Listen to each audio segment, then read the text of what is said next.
Shalom, selamat pagi jemaat yang dikasihi Tuhan. Pada pagi hari ini kita akan melanjutkan perenungan kita yang kemarin sudah kita dengarkan tentang bagaimana Yesus sedang mengingatkan murid-murid tentang menghayati bait Allah.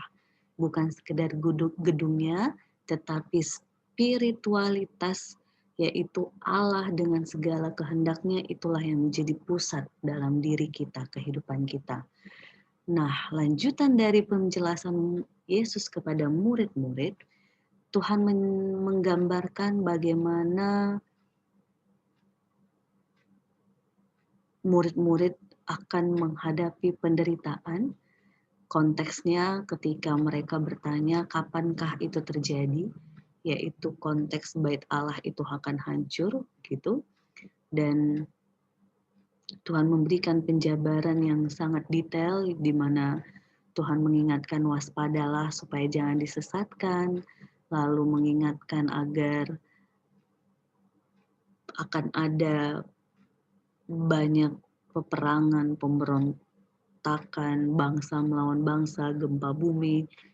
Dan pada akhirnya di bacaan kita hari ini, Lukas 21 ayat 12 sampai 19, dijabarkan bahwa setiap mereka yang bertahan dengan spiritualitas yang benar kepada Allah, ia akan ditangkap, dianiaya, diserahkan ke rumah-rumah ibadat, penjara-penjara, dan dihadapkan pada raja-raja dan penguasa-penguasa oleh karena nama Tuhan. Hal itu akan menjadi kesempatan bagimu untuk bersaksi. Pada bagian ini, di ayat 12-13 ini, kita bisa mengambil makna jemaat yang dikasihi Tuhan, bahwa ketika ada sebuah momen kita dibawa ke penguasa atau dalam konteks pekerjaan pimpinan, dalam konteks pemerintah mungkin terhadap pemerintah, pengadilan dan sebagainya, yang Tuhan Yesus mengingatkan ketika kita memang berlaku benar dan tetap mengalami penderitaan itu, Yesus mengatakan itu akan menjadi kesempatan bagi setiap kita untuk bersaksi. Bersaksi tentang kebaikan Tuhan, bersaksi tentang ajaran Tuhan atas setiap kehidupan kita. Lalu di ayat 14 Yesus melanjutkan, sebab itu tetapkanlah di dalam hatimu supaya kamu jangan memikirkan lebih dahulu pembelaanmu. Sebab aku sendiri akan memberikan kepadamu kata-kata hikmat sehingga kamu tidak dapat ditentang atau dibantah lawan-lawanmu. Bagian ini secara tidak langsung meneguhkan kita jemaat yang dikasihi Tuhan. Ketika ada fitnah, ketika ada hal-hal yang tidak tepat ataupun tidak pas yang diungkapkan oleh orang-orang di sekitar kita, penilaian dan sebagainya yang mereka menilai dengan sudut pandangnya sendiri, dan biasanya manusiawi kita akan mudah untuk reaktif, mudah untuk ingin memberitahu apa yang sebenarnya dari sudut pandang kita, tetapi di sini Yesus mengingatkan untuk tidak memikirkan lebih dahulu pembelaan kita. Karena ternyata Dia sendiri, Allah sendiri yang akan memberikan kata-kata hikmat sehingga kita tidak dapat ditentang atau dibantah oleh lawan-lawan kita.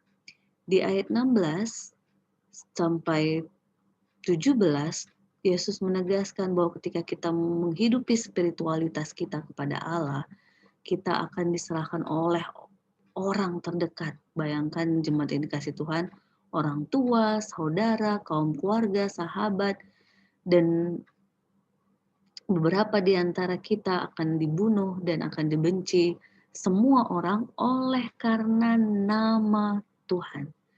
Jadi jemaat yang dikasihi Tuhan, melihat bagian ini tentu meneguhkan kita kembali bahwa ketika kita berlaku benar dan kita dibenci oleh orang, maka secara iman kita tetap bisa berkata, pujilah Tuhan hai jiwaku. Karena kita masih berjuang dalam kebenaran firman Tuhan, dan orang yang membenci itu biarlah menjadi urusan antara mereka dan Tuhan, dan urusan kita adalah menghayati kebenaran firman Tuhan dalam kehidupan kita. Karena jemaat yang dikasihi Tuhan, di ayat selanjutnya yang khusus saya buat di slide kita, di ayat 18 sampai 19, jika kita pegang teguh kebenaran firman Tuhan dan melakukannya, walaupun kita mengalami penderitaan, walaupun kita mengalami begitu banyak hal yang tidak mengenakan, dibenci, difitnah, dan sebagainya, tetapi Tuhan bilang, tidak sehelai pun dari rambut kepalamu akan hilang. Bahkan ketika kita tetap bertahan, kita akan memperoleh hidup kita. Hidup di sini adalah hidup kekal, hidup yang damai bersama Allah kita di sorga kelak, karena itulah janji Allah kepada kita setiap umat percaya. Jadi jemaat yang dikasihi Tuhan, berbicara tentang menghidupi spiritual sebagai pengikut Kristus, itu bukan soal gedung, bukan soal sesuatu yang mudah sirna, tetapi itu berbicara tentang kita menghayati kebenaran firman Tuhan, kita berpusat kepada Allah dan berusaha melakukan kehendak-Nya di tengah-tengah situasi yang kita hadapi dengan konteks yang kita miliki, di mana kita hidup dan di mana kita berada. Semoga Tuhan memampukan kita untuk menjadi orang-orang Kristen yang berani berpegang teguh pada kebenaran firman Tuhan. Karena itulah yang dikehendakinya. Mari saling mendoakan Bapak Ibu terkasih, saling menopang, saling menguatkan, karena berbicara tentang menjadi pengikut Kristus yang benar, itu bukan soal di gereja saja, tetapi di masyarakat, di keluarga kita, bahkan di tengah-tengah konteks kita berbangsa dan negara, kita berusaha berlaku yang benar, yang seturut dengan kehendak Tuhan. Amin.